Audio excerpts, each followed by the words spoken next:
औज़ुबिल्लाहिमिनश्शैतानिर्रजीम बिस्मिल्लाहिर्रहमानिर्रहीम। सैनशीन पर तशरीफ फरमा कायदीन मजलिस, उम्मीदवारान मजलिस इत्तेहादुल मुस्लिमीन, बुजुर्गों, नौजवान साथियों और मेरी इज्जत इमाम पर्दानशीन माँ और बहनों, हजरात, इंतखाबात का वक्त है और इंतखाबात में हर शहरी अपने वोट के जरिए अपने पसंद के उम्मीदवार का इंतखाब करता है और उसको अपना नुमाइंदा बनाकर ऐवान में भेजता है ताकि वह ऐवान में जाकर उसके दुख, उसकी तकलीफ, उसके मसाइल के ऊपर आवाज उठाए और न सिर्फ आवाज उठाए बल्कि उसके मसाइल को हल करने की कोशिश करे, जिद्दोजहद करे। और 70 बरस की हिंदुस्तान की आजादी की तारीख में कई इंतखाबात आए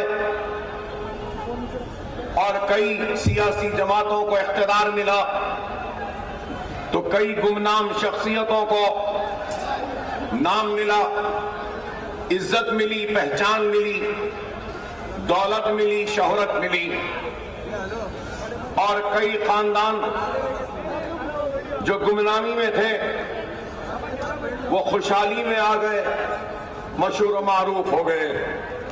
और 70 बरस की इस तारीख में हिंदुस्तान की सियासत के इख्तियार पर सबसे ज्यादा कांग्रेस पार्टी ने हुक्मरानी की, तो फिर उसके बाद दूसरे कई पार्टियां भी आई।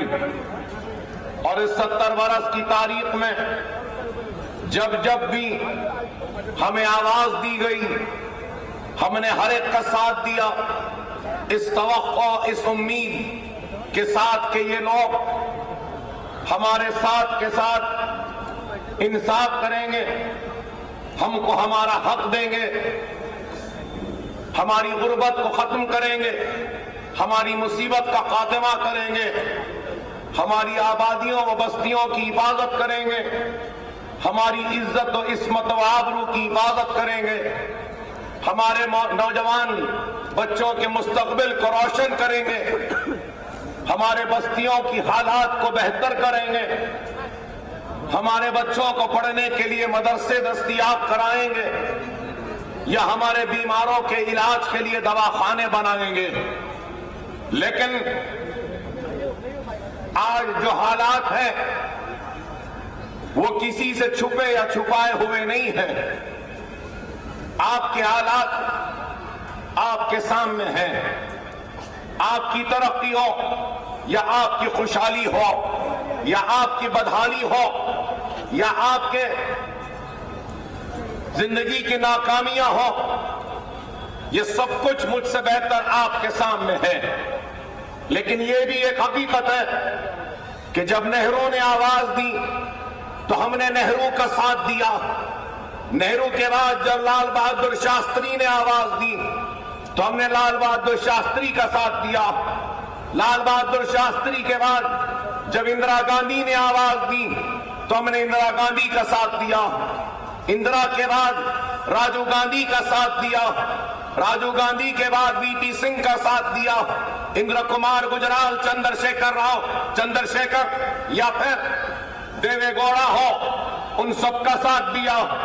फिर उसके बाद राजीव गांधी के मौत के बाद जब कांग्रेस फिर सामने आई तो हमने अपने हमदर्दी का एहसास जताते हुए गांधी खानदान का साथ दिया। तो नरसिम्हा राव के हाथ को भी मजबूत किया। लेकिन यही नरसिम्हा राव का हाथ था, इख्तियार था, जो जिम्मेदार हुई बाबरी मस्जिद की शहादत के लिए। उस कांग्रेस की नाराजगी के बावजूद, बाबरी मस्जिद के शहादत के गुस्से के बावजूद सोनिया गांधी जब घर से निकली और सियासत में आई तो हमने सोनिया गांधी का भी इस्तेकबाल किया और बाबरी मस्जिद के शहादत के गम व गुस्से को वो भुलाकर हमने फिर से कांग्रेस का साथ दिया और उनको इख्तियार थमाया।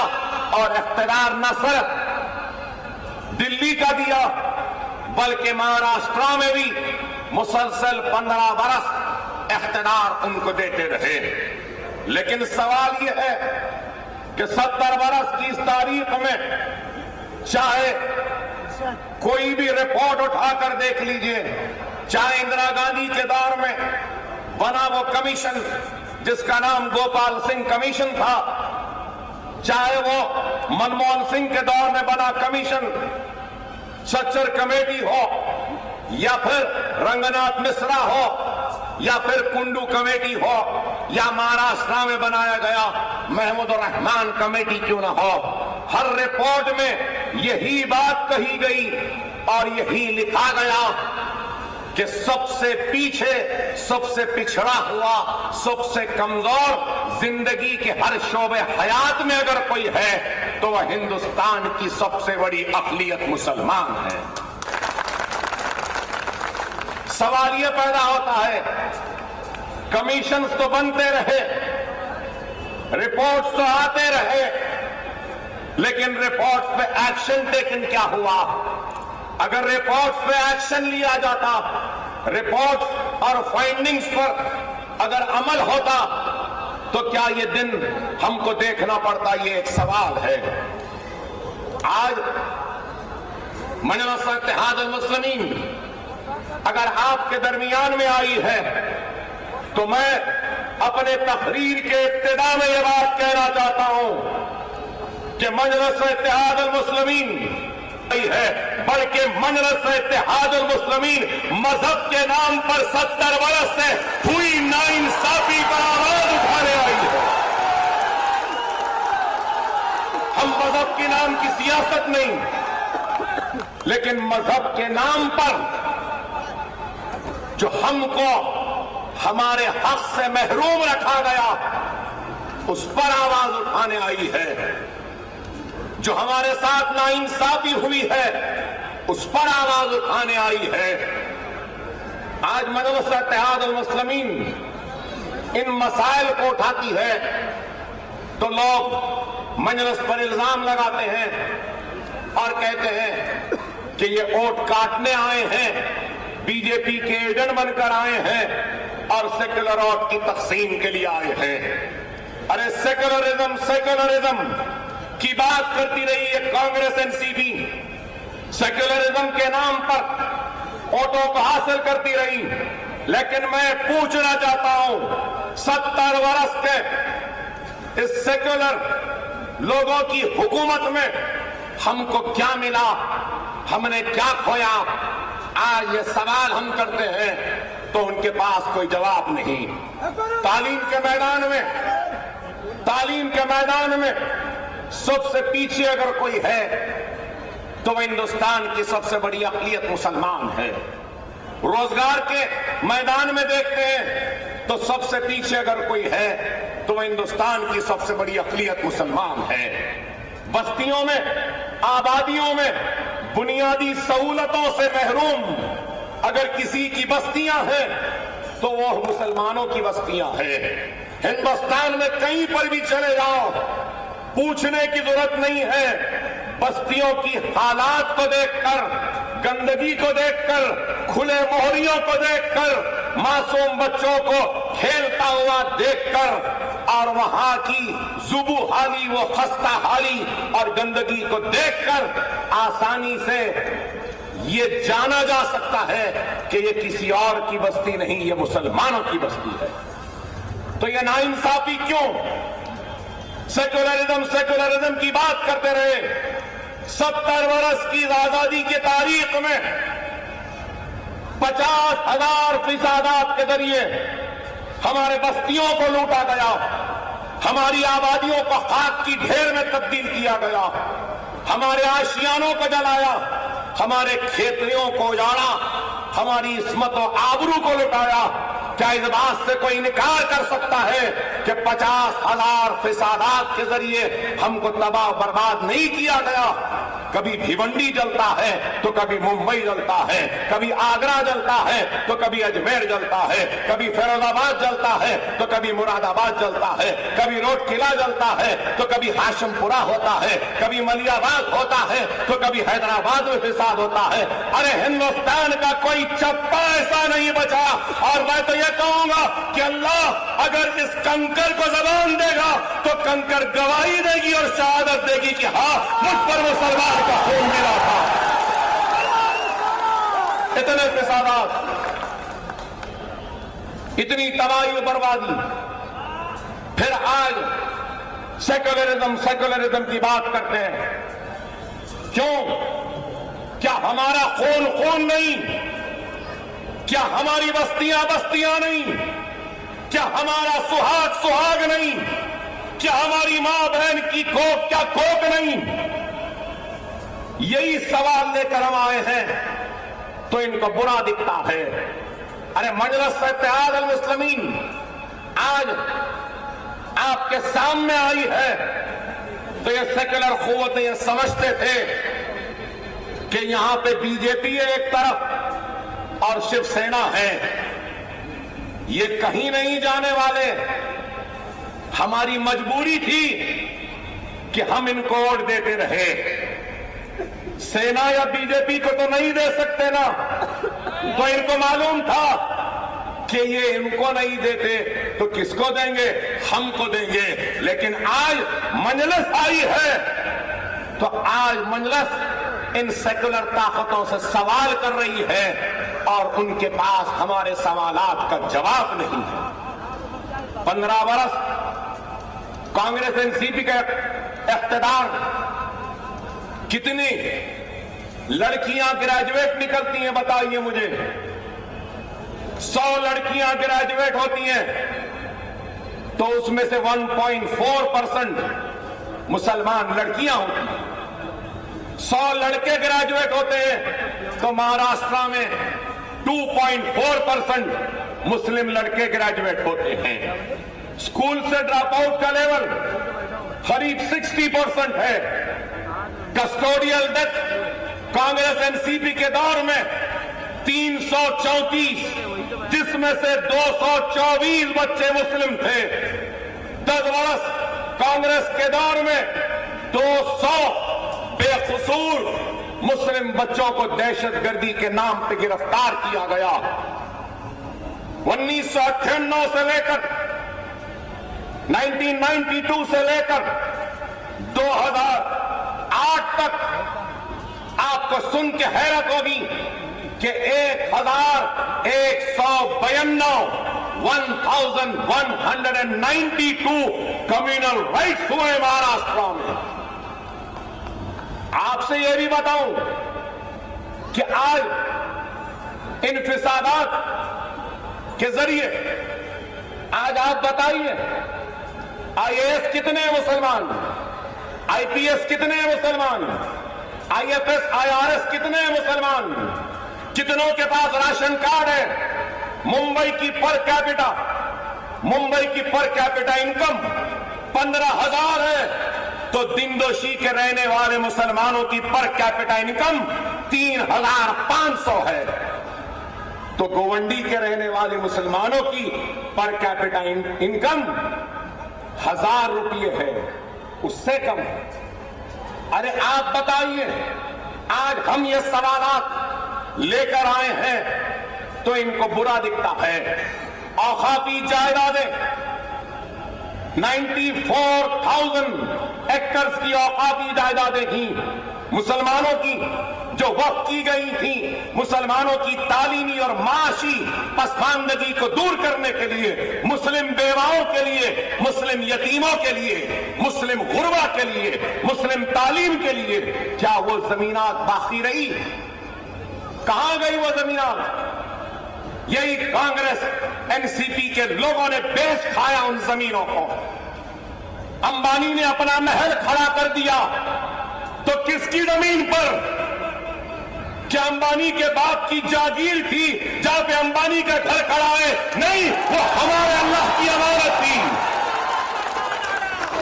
आज यही सवालात लेकर हम आए हैं तो इनको हम बुरे दिखते हैं। अरे हम अपना हक तलब करने आए हैं। हम भिखारी की तरह कटोरा लेकर भीख मांगने के लिए नहीं आए हैं। दस्तूर ने हमको बराबर का हक दिया है।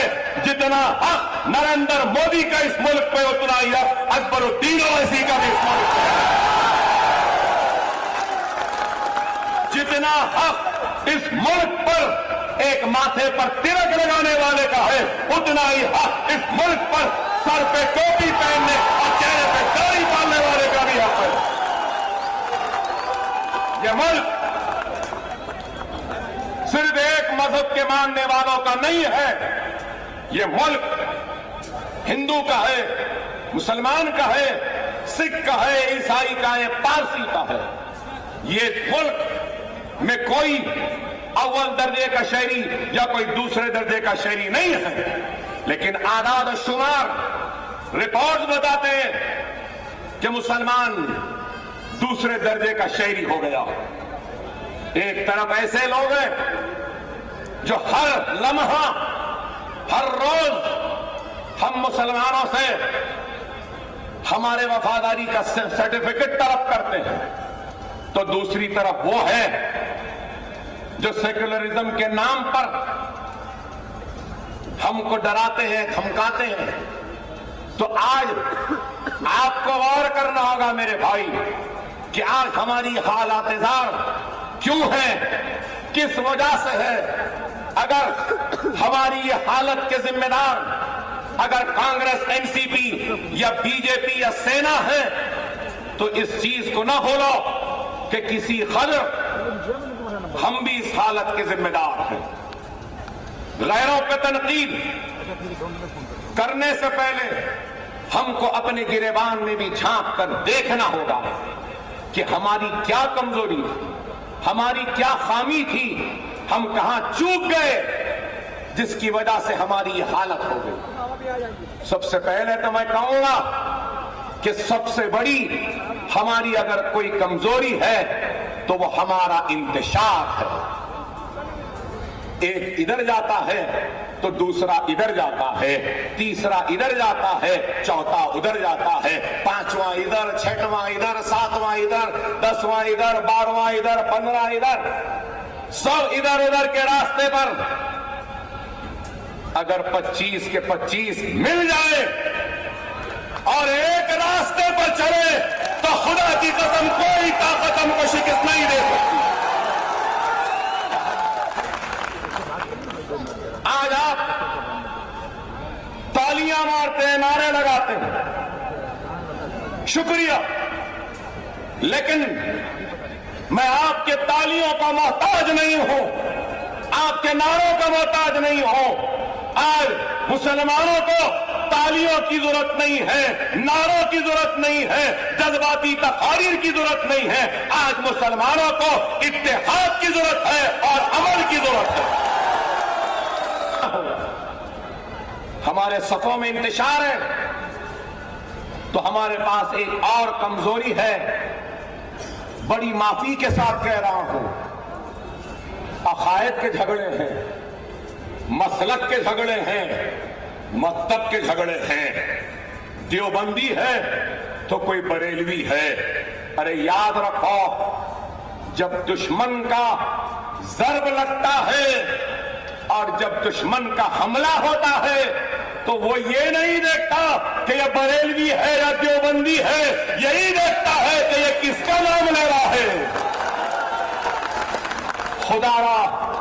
खुदारा इस इख्तिलाफ को खत्म करो, इस झगड़े को खत्म करो। मैं अगर आज आया हूं तो वोटों की भीख मांगने नहीं आया हूं। अकबरुद्दीन ओवैसी जिंदगी में कभी भी वोट की भीख या वोट की खैरात नहीं मांगा है, ना आज मांगेगा। अगर आया है तो ये इत्तेहाद का भिखारी बनकर आया हो, इत्तेहाद की खैरात मांगने आया हो। हाथ फैलाए पैरों के सामने भिखारी बनकर तुम्हारे इत्तेहाद की खैरात की भीख मांगता है और कुछ नहीं। हम मुत्तहिद हो जाएंगे, मुनज़्ज़म हो जाएंगे तो याद रखो इस मुल्क के मुक़द्दर के मालिक बन सकते हैं। आप बोलेंगे अकबर साहब हम कैसे मुक़द्दर के मालिक बनेंगे? अरे जाओ नौजवानों, इलेक्शन कमीशन ऑफ इंडिया के साइट पर जाओ, जाकर देखो 2014 पार्लियामेंट के इंतखाबात में कितने वोट बीजेपी ली? 31%। ये तो सुने पड़े होंगे ना 31%। 31% वोट परसेंटेज को वोटों में तब्दील करो। देखो इलेक्शन कमीशन ऑफ इंडिया के साइट पे बीजेपी कितने वोट ली, कांग्रेस कितने वोट ली, नंबर ऑफ वोट्स, तो आपको दिखाई देगा कि बीजेपी नरेंद्र मोदी 17 करोड़ वोट लिए, बीजेपी 17 करोड़ वोट ली। 17 करोड़ वोट लेकर गुजरात को जलाने वाले मासूम गरीब हिंदुस्तानियों की इज्जतों इस्मतों को लुटता हुआ तमाशाई बनकर देखने वाले एहसान जाफरी को जिंदा जलता हुआ देखने वाले, नरोड़ा पाटिया में हमारे कत्ल होता हुआ तमाशाई बनकर देखने वाले उस वक्त का चीफ मिनिस्टर वजीर आजम हिंदुस्तान बन जाता। 17 करोड़। मैं यहां खड़े मेरे भाइयों से पूछूंगा हम इस मुल्क में कितने हैं? जोर से बोलो कितने? वो 17 करोड़ लेकर वजीर आजम हो सकता है और हम इतने करोड़ लेकर क्या अपनी आवाज को नहीं बुझा सकते?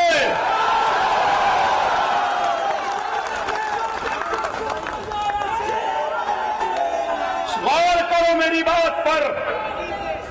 हम इतनी तादाद में हैं, लेकिन अफसोस महाराष्ट्र से एक भी हमारा रुकने पार्लियामेंट नहीं, कर्नाटक से नहीं, यूपी से नहीं।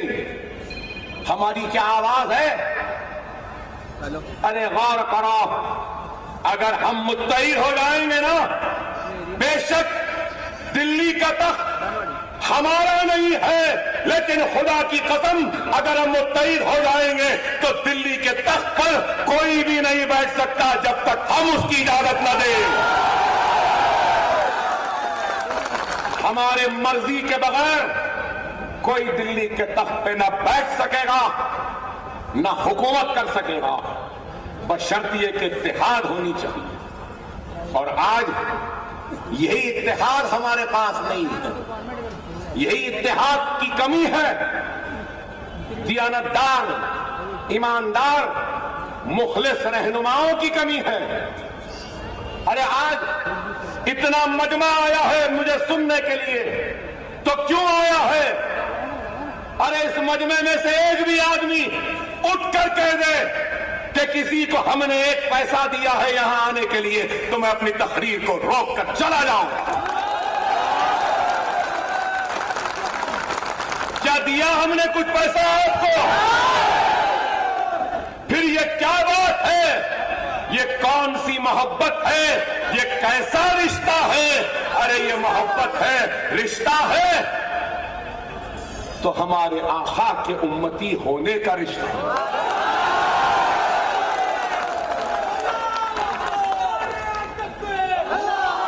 और हम यहां आए हैं, आप यहां मुझे सुनने आए हैं, तो क्यों आए हैं? इस वजह से आए हैं कि आप कांग्रेस से मायूस हो चुके हैं, नाराज हो चुके हैं, जान चुके हैं कि ये इस्तेमाल करते हैं, और आप एक उम्मीद को लेकर, एक आस को लेकर हमारे पास आए हैं कि किसी ने नहीं किया, कम से कम ये लोग तो करेंगे। हमको इस बात का एहसास है मर जाएंगे, मिट जाएंगे, सूली पर लटक जाएंगे, लेकिन आपके इस उम्मीद को कभी मायूस होने नहीं देंगे। आपकी तवक्को पे पूरा उतरने की कोशिश करेंगे। हम भी नौजवान हैं, हमसे भी गलतियां हुई होंगी या आगे भी होंगी, लेकिन हमारी नीयत में कोई खोट नहीं है, हमारे जज्बे में कोई खोट नहीं है। अरे हम आज एक जज्बे के साथ आए हैं कि हार और जीत तो छोड़ो, अरे ये मजमा इस बात की गवाही दे रहा है कि हां, हम भी हैं इस शहर में। ये मजमा इस बात की गवाही दे रहा है कि बहुत रह चुके इस झंडे, उस झंडे, वो झंडे, ये झंडे में अब हम हमारे हरे झंडे के साथ रहेंगे।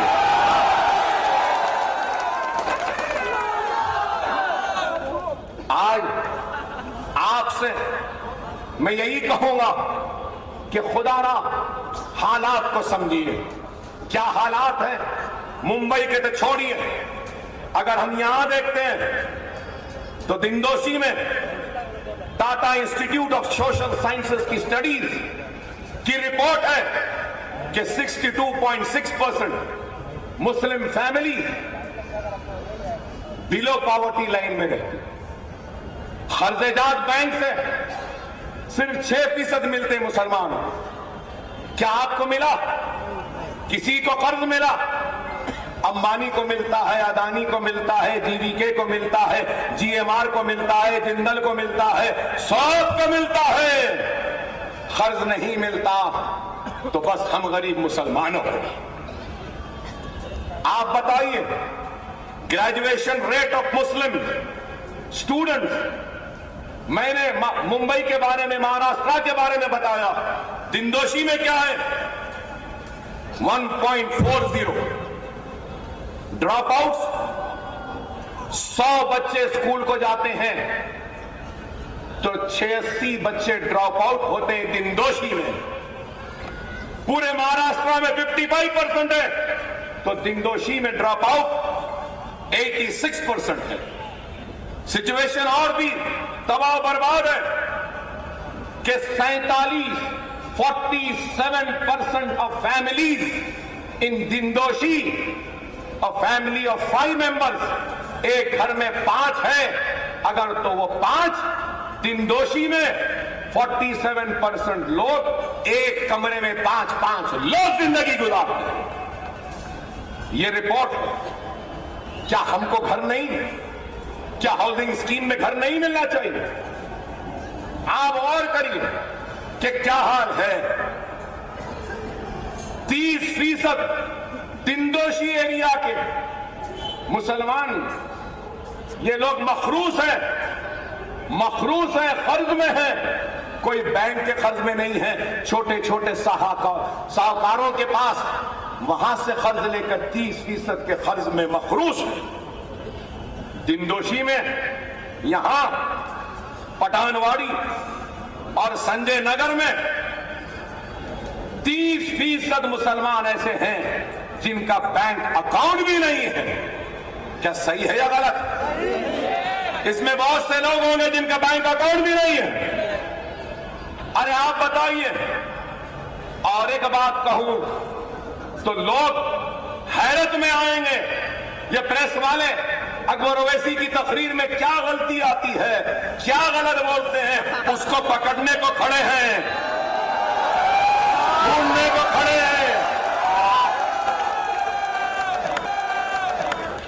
अरे अकबर ओवैसी कोई चूड़ी का बच्चा नहीं है बाबा कि जाल फेंका और पकड़ लिया, नहीं। अरे आप बताइए, ये लिखो ना प्रेस वालों, दिंदोशी में 87% ऑफ मुस्लिम्स के पास राशन कार्ड भी नहीं है। ये मेरे फिगर नहीं है, ये Tata institute of social sciences की रिसर्च की रिपोर्ट है राशन कार्ड आपके पास? आप बताइए, ये बातों को लेकर हम आए हैं। अरे हम क्या चाहते हैं, मैं क्या चाहता हूं, लोग बोलेंगे कि मजलिस क्या चाहती है। हम वही चाहते हैं जो इस मुल्क में हिंदुओं को मिला, वही हक मुसलमानों को भी दो। हम यही चाहते हैं। आज बीजेपी, शिवसेना हिंदुत्व, हिंदू राष्ट्र कहती है, लेकिन मैं कहता हूं न हिंदू, न हिंदुत्व, न हिंदू राष्ट्र, बल्कि हमको रोटी दो, कपड़ा दो, मकान दो, यही चाहते हैं। क्या गलत है? क्या हिंदुत्व से गुर्बत का खात्मा होगा? क्या हिंदुत्व से डिमोनेटाइजेशन की वजह से नुकसान जो हुआ वो अच्छा हो जाएगा? आज बीजेपी के पास क्या एजेंडा, क्या है एजेंडा बताइए? कुछ एजेंडा नहीं है, सिर्फ हिंदुत्व, हिंदू राष्ट्र। कभी लव जहाज, कभी घर वापसी, कभी रामजादे फुलाजादे, मुसलमानों के रगों में राम का खून, कभी ये कभी वो, शरीयत को खत्म करो, ट्रिपल तलाक, क्या है ये सब बताइए। आज मुल्क को बेवकूफ बनाया जा रहा है, और कोई और बेवकूफ नहीं बना रहा है, बल्कि कल जो चाय वाला था आज वजीर आजम बन गया।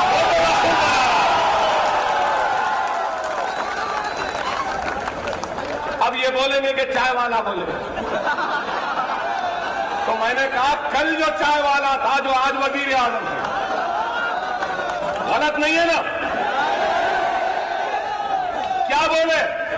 2014 में बोले 56 इंच का सीना, 56 इंच का सीना, बोले 1 लाख गर्दन आएगी तो 10 गर्दन देंगे।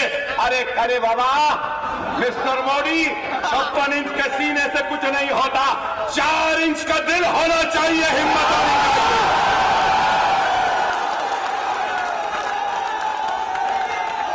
पाकिस्तान हमारे बहादुर सिपाहियों की जाने ले रहा है, और हमारा वजीर आजम नवाज शरीफ से गले मिल रहा है, सानिया दे रहा है, उनके घर की शादी में शिरकत कर रहे हैं। वाह!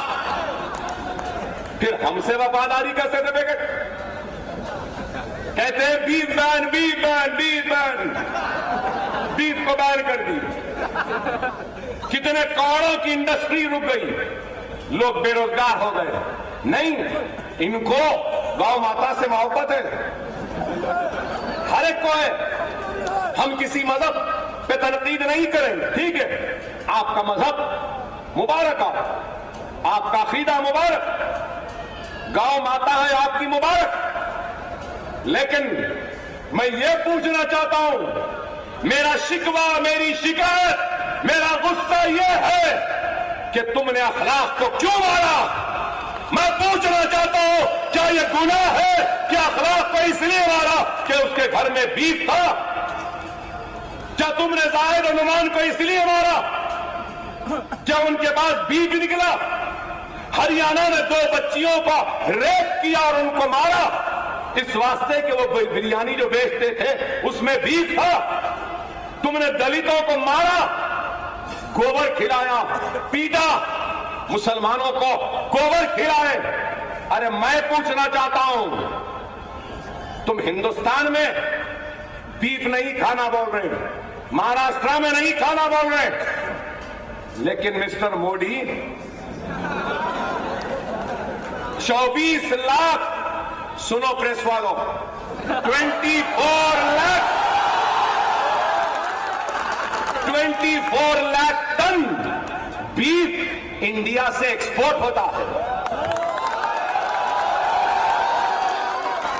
हिंदुस्तानी महाराष्ट्रन बीफ नहीं खाएगा, मगर मिस्टर मोदी दुनिया को खिलाएंगे। गौ रक्षक, ओ गौ रक्षक आओ, आरएसएस के गौ रक्षकों, बजरंग दल के गौ रक्षकों, विश्व हिंदू परिषद के गौ रक्षकों, हमको गोबर खिला रहे ना। ये 24 लाख टन जो पीर जा रहा है, इसका गोबर भी तो खिलाओ ना आरएसएस वालों को, बजरंग दल को, मोदी को। आप बताइए, आज हम ये बातें कहते हैं, हमको किसी का डर खौफ नहीं है, मरना तो बड़ा है, मरेंगे आज नहीं तो कल मरेंगे, लेकिन जब तक जिएंगे इज्जत के साथ जिएंगे, सर उठाकर जिएंगे, सर झुका के नहीं जिएंगे। आज इल्जाम लगाते मजलिस क्या करी, अरे कुछ नहीं करी होंगी भाई, कम से कम बोल तो रही है ना, है कोई बोलने वाला? याकूब मेमन की फांसी पर किसने सबसे पहले बोला मेरे भाई? क्या हक है नहीं? अरे आज भी कहता हूं, साध्वी प्रज्ञा ठाकुर को पुलिस एनआईए एनओसी देती है जमानत के लिए, मुंबई हाईकोर्ट में डालती है कि इनको जमानत दे दो, एनआईए को एतराज नहीं। साध्वी प्रज्ञा ठाकुर के नाम पर मोटरसाइकिल थी जिससे धमाका हुआ मालेगांव में। मैं आज सवाल करता हूं, साध्वी प्रज्ञा ठाकुर के लिए एनओसी जमानत दे सकते हैं, पुलिस कहती है, तो फिर रुबीना मेमन को जेल क्यों? रुबीना मेमन के नाम पे भी तो गाड़ी थी ना, इंसाफ का तराजू प्रज्ञा ठाकुर के हक में क्यों झुका हुआ है? ये मेरा सवाल है, कोई जवाब है तो दो। गोधरा के कातिलों को फांसी की सजा, नरोड़ा पाटिया, गुलबर्ग सोसाइटी, सरदारपुरे के कातिलों को सजाए मौत नहीं होती, उम्र कैद। ये कौन सा इंसाफ का तकाजा है? अगर गोधरा के कातिलों को फांसी, तो एहसान जाफरी के कातिलों को भी फांसी होनी चाहिए, नरोड़ा पाटिया के कातिलों को भी फांसी होनी चाहिए। क्या गलत है मेरा मुतालबा?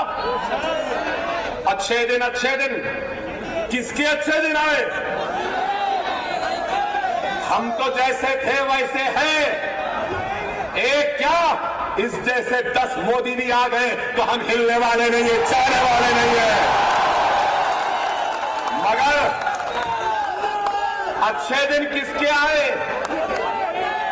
अच्छे दिन गुजरात के वो जालिम 30 पुलिस वालों के अच्छे दिन आए, नरेंद्र अमीन के आए, वंजारा के आए, 30 पुलिस ऑफिसर जो गुजरात के कत्लेआम के जिम्मेदार थे, जो जेलों में थे, मोदी के प्राइम मिनिस्टर बनने के बाद जेलों से छूट गए। सिर्फ जेलों से नहीं छूटे बल्कि बड़े बड़े ओहदों पे फिर से आ गए।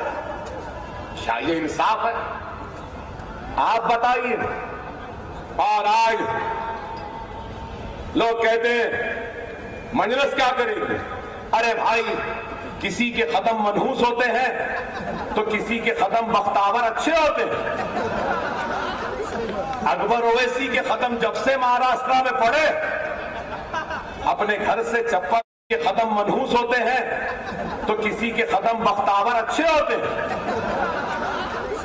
अकबर ओवैसी के कदम जब से महाराष्ट्र में पड़े, अपने घर से चप्पल उल्टे करके लाया था, उल्टी चप्पल यहां फेंक के गया।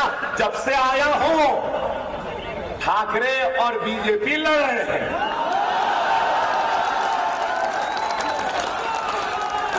लड़ रहे ना?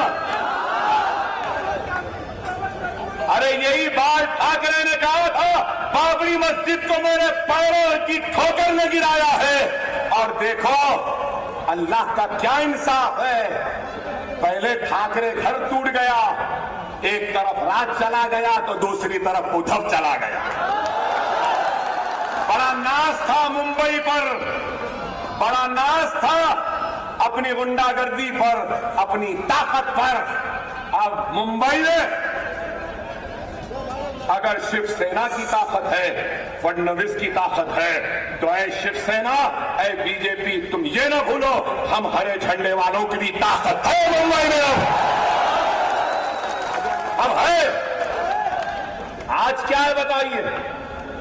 25 बरस से लूटते रहे, खाते रहे, बीएमसी में कितना खाए? 5,000 करोड़ रुपया सिर्फ नालों को साफ करने में लगाए और बोले कि साफ नहीं हुए, अभी 10,000 करोड़ की जरूरत है।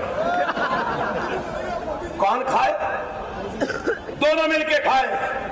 आज बोल रहे हैं एक्सटॉर्शनिस्ट है, ट्रांसपेरेंसी नहीं है। अरे कहां की एक्सटॉर्शनिस्ट, कह के डाकू, कहां की ट्रांसपेरेंसी? जब तक खाते रहे, मिलता रहा हिस्सा तो दोस्त थे, जब हिस्सा नहीं मिला तो दुश्मन हो गए। अरे मेरे भाई, आज मैं कहूंगा कि बड़ा सुनहरी मौका है। हिंदू, हिंदुत्व, हिंदू राष्ट्र कहने वाले ऐसे टूट के बिखर गए हैं। आज हम अपने इत्तेहाद के जरिए अपने नुमाइंदों को कामयाब कर सकते। अगर आज हम एक नहीं होंगे तो फिर आने वाली नस्ल हमको माफ नहीं करेगी। मैं जानता हूं यहां पे कई लोग हैं जो ये जानना चाहेंगे कि मजलिस क्या करेगी आने के बाद। मजलिस का भी एक 40 नुकाती प्रोग्राम है, कल अखबारात में आएगा। वक्त नहीं है मेरे पास, लेकिन मुख्तसरन से यही कहूंगा, सबसे पहले मजलिस अगर कुछ करेगी तो औखाफी जायदादों को हासिल करने की कानूनी जिद्दोजहद करेगी। मजलिस दूसरा कोई काम करेगी तो गोवंडी से वो डंपिंग यार्ड को हटाने की कोशिश करेगी। मजलिस और उसके बाद कुछ करेगी तो ओल्ड मुंबई डेवलपमेंट अथॉरिटी बनाने का मुतालबा करेगी ताकि ओल्ड मुंबई डेवलप हो सके। मजलिस दरखास्त करेगी, जिद्दोजहद करेगी कि जितने स्कूल उर्दू मीडियम या इंग्लिश मीडियम, मराठी मीडियम के हो जो बंद हो गए हैं, इनको दोबारा खोले और अपग्रेडेशन ऑफ स्कूल करे, प्राइमरी स्कूल्स को हाई स्कूल बनाए। मजलिस आपके इस दिनदोशी में यहां पर कम्युनिटी हॉल बनाने की कोशिश करेगी, बीएमसी का हॉस्पिटल बनाने की कोशिश करेगी और वाटर ट्रीटमेंट प्लांट लगाकर पानी का जो सबसे बड़ा मसला है इसको हल करने की कोशिश करेगी। इसके साथ ही साथ ओल्ड मुंबई, गोवंडी, ये जोगेश्वरी, ये दिनदोशी एरिया, इन सब एरियाज में ड्रग रिहैबिलिटेशन सेंटर्स बनाने की कोशिश करेगी। इन लोगों ने हमारे बच्चों के हाथ में कलम नहीं दिया, पढ़ने को किताब नहीं दी, खादों पर बस्ता नहीं दिया, लेकिन हाथ में एमडी ड्रग दे दिया, व्हाइटनर दे दिया, खांसी की दवा दे दी। हम उस लानत से हमारे नौजवान नस्ल को आजाद कराएंगे। हम ये काम करेंगे। बहरहाल बहुत सी बातें हैं, मगर ये जरूर कहूंगा कि अगर इत्तेहाद होगा तो बहुत कुछ कर सकते। हैदराबाद में हमारा दवाखाना है, मेडिकल कॉलेज है, इंजीनियरिंग कॉलेज है, एमबीए है, एमसी है, आर्किटेक्चर है, बड़े बड़े 2 दवाखाने। आपके लीलावती हॉस्पिटल भी छोटा है हमारे दवाखाने के सामने, और वो दवाखाना किसी रईसों का नहीं, गरीबों का है। 500 रुपये में डायलिसिस, 500 रुपये में सीटी स्कैन, 800 रुपये में जदगी, 3000 के पैकेज में सिजेरियन, एंजियोप्लास्टी, 20,000 में एंजियोग्राम, 5,000 में हार्ट का सर्जरी, हार्ट की सर्जरी, 65,000 में ब्रेन की सर्जरी, 70,000 में जर्नल वार्ड गरीबों के लिए फ्री है हमारे दवाखानों में। क्या ऐसा काम यहां हुआ? क्या कांग्रेस एनसीपी वालों ने किया?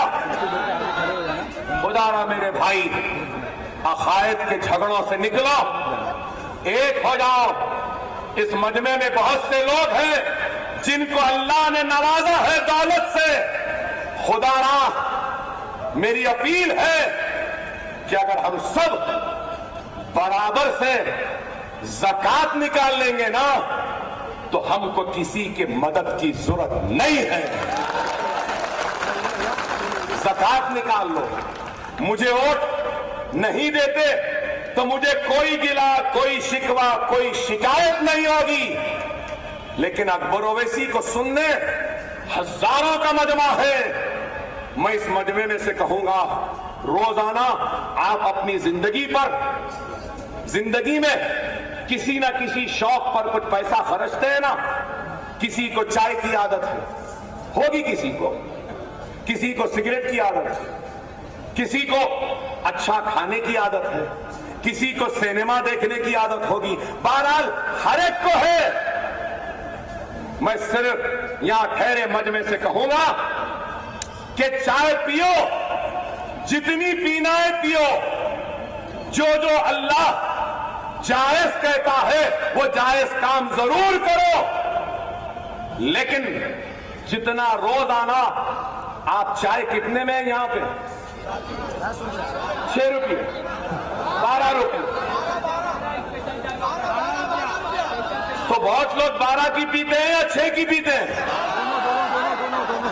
6 की। और एक चाय तो नहीं पीते ना, 2 से 3 4 तो पीते ना।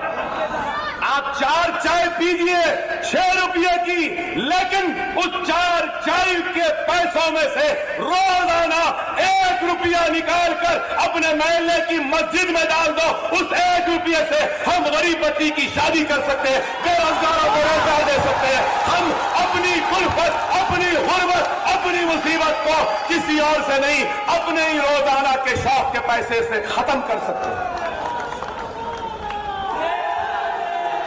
नहीं मेरे भाई, मुझे ये नारा पसंद नहीं। ना मैं शेर हूं ना शेर आया है। अकबर ओवैसी मुंबई में से अपनी कौम, अपनी मिल्लत में से किसी नौजवानों को शेर बनाने आया है। बनना है शेर, बनना है शेर, बनना है ना। आसान है, आसान है, बहुत आसान है। क्या करना है मालूम? करोगे नौजवानों? वादा है करोगे ना? 5 वक्ता नमाजी बन जाओ। कुरान तर्जुमे से पढ़ो, सुन्नत पे अमल करो, बेवाओं की मदद करो, यतीमों के सर पर शफकत का हाथ रख लो। फिर देखो ये दुनिया तुमसे डरेगी और तुमको शेर कह के पुकारेगी। करोगे ना? वादा करे, करना होगा। अब अज़ा होगी ईशा की, मस्जिद भरी होनी चाहिए तो मैं समझूंगा कि मेरी तकरीर, मेरा यहां आना कामयाब हो गया। खुदारा मुनज़्ज़म रहो, मुत्तहिद रहो। इत्तेहाद ताकत है, इंतशार मौत है। अरे आज किसी से डरने या घबराने की जरूरत नहीं है। आज ये कहते हैं कि हमको इस मुल्क से जाओ, अरे नहीं जाने वाले। ये मुल्क हमारा था, हमारा है, हमारा रहेगा। ये किसी की बाप की जागीर नहीं। नरेंद्र मोदी ने कहा कि मैं तो फकीर हूं, झोला उठाया चला जाऊंगा। ओहो क्या फकीर है भाई, 15 लाख का सूट पहनता है फकीर, रोजाना 3-3 8-8 जोड़े बदलता है फकीर। क्या फकीरी है? इसलिए तो लोग कहते हैं ना, डिमोनेटाइजेशन पे मेरा एक ही तबसरा है, ओनली 1 रिएक्शन। वो रिएक्शन क्या है मालूम? एक बादशाह फकीर हो गया, एक फकीर है बादशाह हो गया। फकीर बादशाह जब हो गया और बादशाह फकीर हो गया तो उस फकीर बादशाह में फैसले में, जिंदगी में, उसकी फकीरी में बादशाहत नजर आती है।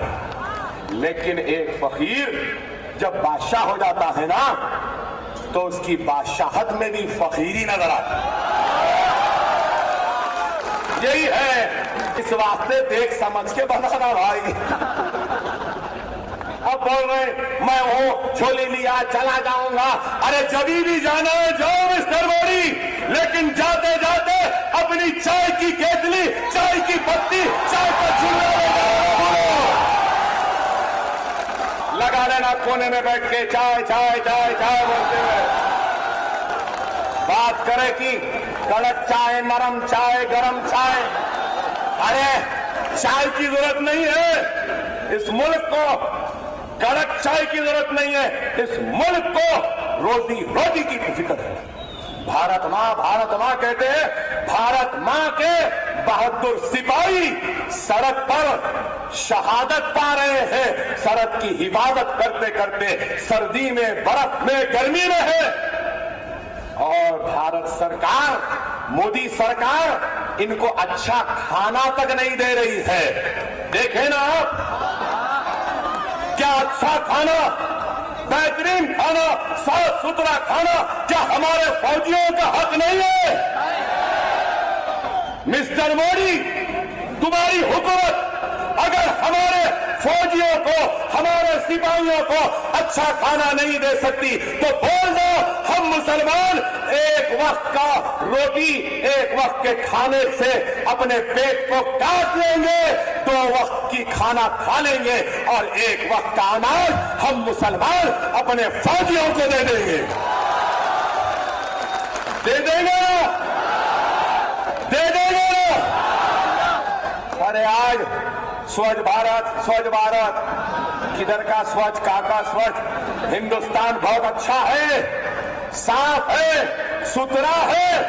अगर हिंदुस्तान में सबसे बड़ी गंदगी है, कचरा है, गिलाजत है, तो वो कोई और नहीं, बीजेपी, संघ परिवार, आरएसएस, शिवसेना, ये संघ परिवार है। साफ करना है तो पहले इस कचरे को साफ करो। और मजलिस आपके जरिए इसी कचरे को साफ करने आई है। मुकाबला, आखिरी जुमला, मुकाबला बीएमसी का शिवसेना बीजेपी में है। अब तक दोनों मिले हुए थे ना, अब दोनों अलग अलग लड़ रहे। सेना बोल रही मुंबई मेरा है, मोदी बोल रहा है नहीं मुंबई मेरा है। आरएसएस बोल रही है नागपुर से मुंबई हमारा है, तो मातुश्री कह रही है नहीं मुंबई हमारा है। अब इन दोनों के झगड़े में कांग्रेस कहीं पर नजर आ रही है आपको? जोर से बोलिए, कांग्रेस कहीं नजर आ रही है? एनसीपी नजर आ रही है? अब दोनों अगर जीत जाते हैं, और इस मजमे में जरूर कांग्रेस के चाहने वाले भी होंगे भाई, हम अब तक नहीं थे ना, उस वास्ते थे, उनकी कोई गलती नहीं है ना, मुझे उनसे कोई शिकायत है ना शिकवा। एनसीपी के भी होंगे, बेशक होंगे, क्योंकि उनको काम करना था कौम के लिए, मिल्लत की। अब यही थे, इस वजह से इनके साथ थे। समाजवादी के भी होंगे, लेकिन मेरे भाई अब आप ये फैसला करो कि अगर आप कांग्रेस एनसीपी को वोट देते हैं तो कोई फायदा है क्या? यहां मेरी मां बहन बैठी है, पर्दानशीन, घर में चूल्हा जलाते हैं, खाना पकाते हैं। मुंबई में गुजराती, मराठी, बिहारी, उत्तर भारती, ये वो सब है ना। हमारी माँ बहन घर में फ्रूट सलाद भी बनाती, फ्रूट सलाद, उसमें फ्रूट्स होते ना, फ्रूट्स होते, सेब होते, संतरा होता, मौसम्बी होता है, चेरी होता है, ये वो सब होता। और उसके बाद वो फ्रूट सलाद में मजा कब आता है? जब क्रीम मिल जाती है। सही है ना? क्रीम मिल जाती है, शक्कर मिल जाती है। तो कांग्रेस का हाल ऐसी था इधर से सेब मिला, इधर से संतरा मिला, इधर से ये मौज मिला, इधर से वो मिला। उसके बाद मुसलमान का क्रीम लेके निकलते थे। ना सेब रहा, ना संतरा रहा, ना सेब रहा, ना संतरा रहा, ना मौसम्बी रही, ना मौज रहा। अगर आप वोट देंगे ना इनको तो वोट बेकार होगा। अब ये मजमा क्या है? ये मजमा कह रहा है कि अकबर ओवैसी, हम तुझे एक मर्तबा वोट देकर देखेंगे। सही है ना? मैं आपको यकीन दिलाता हूं कि आपके वोट की अहमियत को, आपके वोट के एहसान को, आपके वोट की कीमत को अकबरुद्दीन ओवैसी कभी भी फरामोश नहीं करेगा, नहीं करेगा, नहीं करेगा, नहीं करेगा। आपके हक के लिए लड़ेगा, लड़ते रहेगा और सिर्फ यहां नहीं, सारे महाराष्ट्र में लड़ता रहेगा। आज हम कोशिश कर रहे हैं, एक भाई यूपी में है तो एक यहां है। इतनी देर से मुखातिब हूं, इतना पसीना बह रहा है तो मेरे भाई, ये पसीना, ये चीख, ये पुकार, ये आवाज इज्जत के लिए नहीं, शौहरत के लिए नहीं, दौलत के लिए नहीं, सिर्फ और सिर्फ आपके हक के लिए है, आपकी शान के लिए है, आपकी शौकत के लिए है, आपकी अजमत के लिए है, आपके इम्तिहान के लिए है, आपके इंसाफ के लिए है। हम आपकी लड़ाई हम लड़ने के लिए आए हैं। अब लड़ाना या नहीं लड़ाना ये आपकी मर्जी है, आपका फैसला। हम तो हमारा हक अदा कर दिए। कल को मरूंगा, अल्लाह के सामने हाजिर होगा तो अल्लाह जब पूछेगा कि अकबर ओवैसी बता, मैंने तुझे खिताबत के जादू से नवाजा था, अल्फाज के सैलाब से नवाजा था, जज्बे शहादत से नवाजा था, क्या तूने उसका हक अदा किया? तो मैं कहूंगा कि हाँ, मुझसे जो होता था मैंने कर दिया। अब आपको हक अदा करना है, मर्जी आपकी, फैसला आपका। मैं तो बड़ी जिम्मा हो चुका, बस एक जोरदार नारा लगाना है, जोरदार नारा लगाना। शिकवा है, शिकायत है, तकलीफ है, गम है, लेकिन फिर भी मुझे अपने हिंदुस्तान